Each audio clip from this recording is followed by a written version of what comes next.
Haunted बस। रात के करीब 11 बज रहे थे। सड़क पर इक्का तुक्का गाड़ियां चल रही थी। अपनी नाइट शिफ्ट खत्म करके शीला और निकिता बस स्टॉप पर खड़ी थी। आज तो हमें बहुत देर हो गई। पता नहीं घर जाने के लिए हमें कोई साधन मिलेगा भी या नहीं। अगर कोई साधन नहीं मिला तो कहीं रात इसी बस स्टॉप पर ना बितानी पड़े। अपनी काली जुबान बंद कर। जब देखो तब उल्टी बातें ही करती है। अरे कुछ देर रुक जाना, कुछ ना कुछ मिल ही जाएगा। लेकिन काफी देर तक इंतजार करने के बाद भी उन्हें कोई बस नहीं मिलती। धीरे धीरे समय के साथ साथ सड़क पर चलने वाली गाड़ियों का दिखना भी बंद हो जाता है।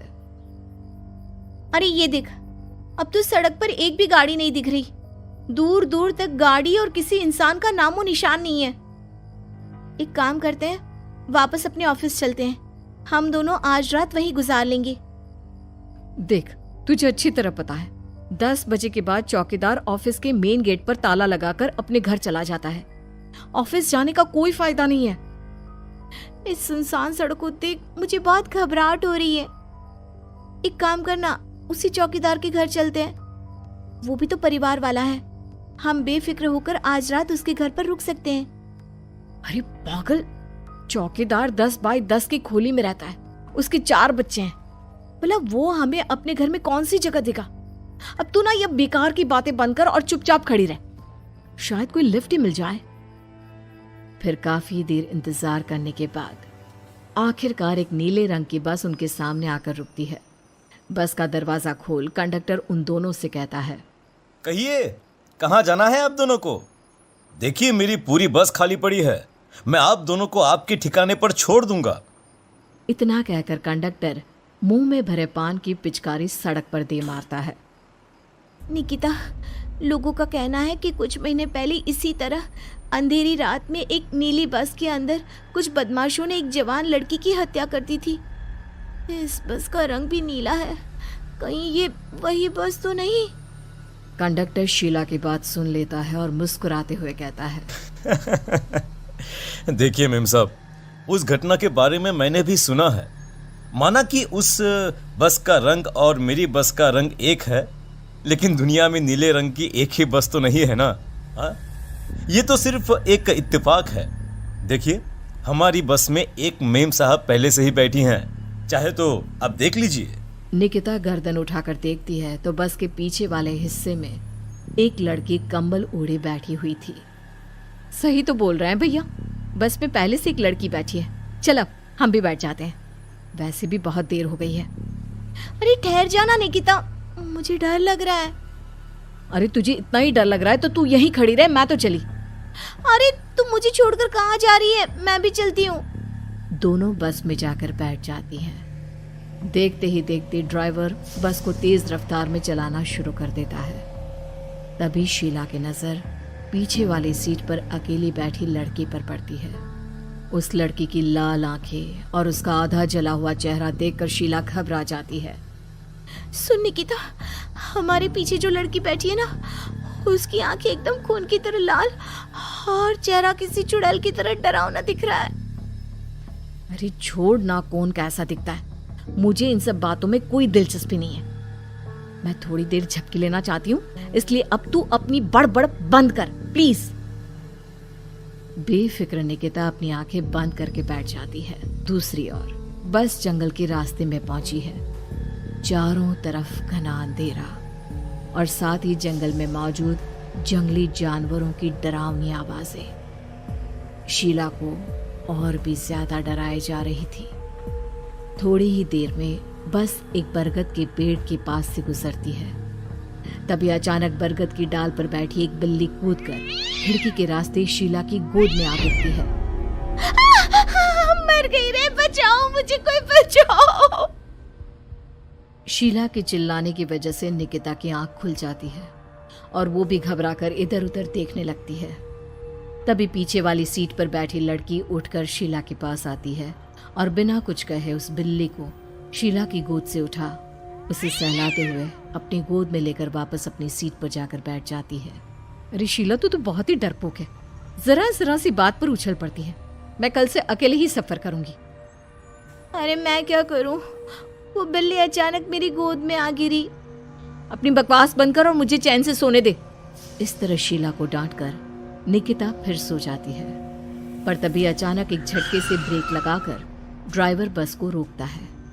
शीला खिड़की से बाहर झांक कर देखती है तो उसे सड़क के किनारे एक काला आदमी खड़ा दिखाई देता है। उसकी बड़ी बड़ी दाढ़ी और अजीब से कपड़े देखकर शीला को घबराहट होने लगी। क्या हुआ ड्राइवर भैया, आपने बस क्यों रोक दी? अरे वो देखो वहाँ, वो सड़क के किनारे एक आदमी खड़ा है, उसी के लिए मैंने बस रुकवाई है। शीला निकिता को धक्का देकर नींद से जगाती है। अरे अब क्या हुआ? वो देख, सड़क किनारे कितना डरावना आदमी है। उसका अजीबोगरीब हुलिया देखकर लगता है जैसे कोई शैतान खड़ा हो। अब शीला की तरह निकिता भी उस आदमी को देखकर थोड़ा डरने लगती है। कंडक्टर, क्या तुम उस आदमी को बस में चढ़ाने वाले हो? उसे देखकर हमें डर लग रहा है, उसे बस में मत चढ़ाओ। अरे डरने की कोई बात नहीं है मेम साहब, ये आदमी जंगल के पीछे वाले गांव में रहता है।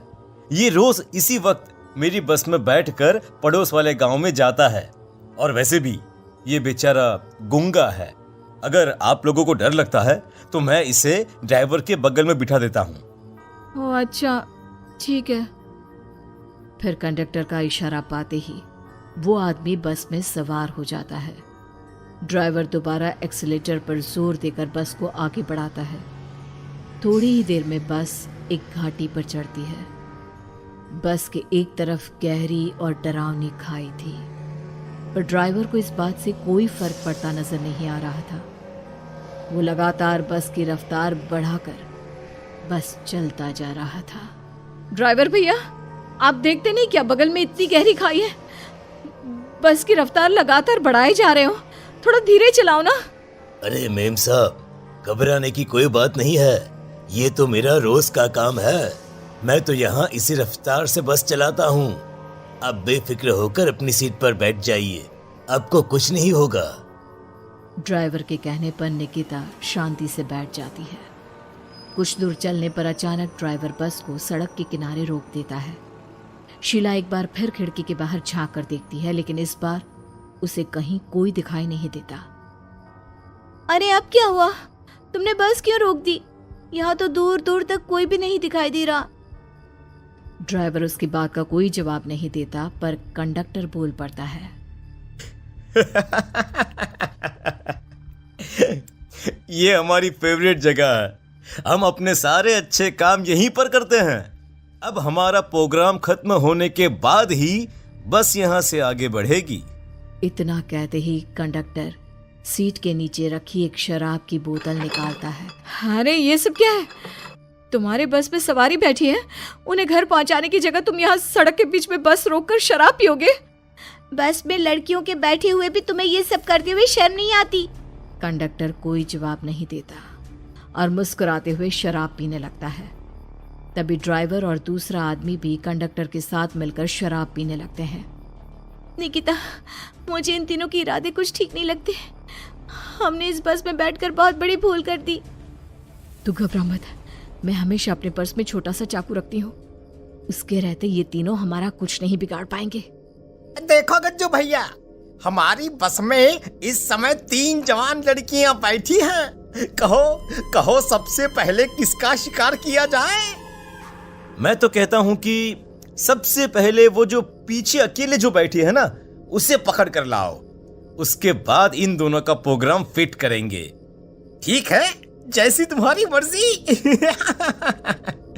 अब वो आदमी पीछे वाली सीट पर बैठी लड़की के पास पहुंचकर उसका हाथ पकड़ लेता है, लेकिन तभी अचानक उस लड़की की आंखें जरूरत से ज्यादा बड़ी और लाल होने लगती है।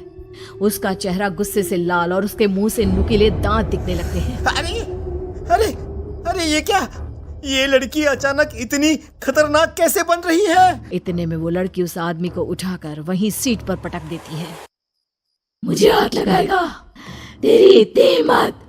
जोर से चीखते हुए वो लड़की उस आदमी पर हमला कर देती है और पल भर में ही उस आदमी का काम तमाम हो जाता है। ये देख ड्राइवर और कंडक्टर के होश उड़ जाते हैं।